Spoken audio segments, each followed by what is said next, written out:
To end our news bulletin for tonight, one of Niue's biggest challenges 2.5 years ago was accepting a man who was set to make changes to the Niue tax system with directives from government. Of course, this was met with criticism and even personal attacks, but Mr. Raj Ramani has taken it all in his stride as he continued to develop one of the most important services in government, the tax system. But now he is leaving after 2.5 years service to the island. Mr. Ramani said that his time on the island has been sometimes challenging with the introduction of the Niue consumption tax, but it has worked out well with people accepting the change.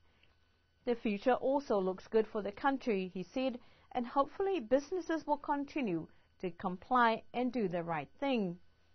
Mr. Ramani said even though it was challenging, he has had an enjoyable time and wants to thank all the people who he has worked with on the island.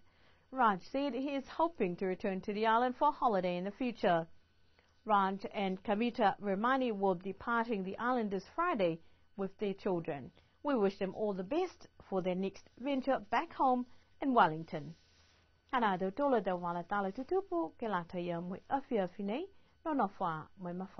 That's our news bulletin for tonight. Good evening.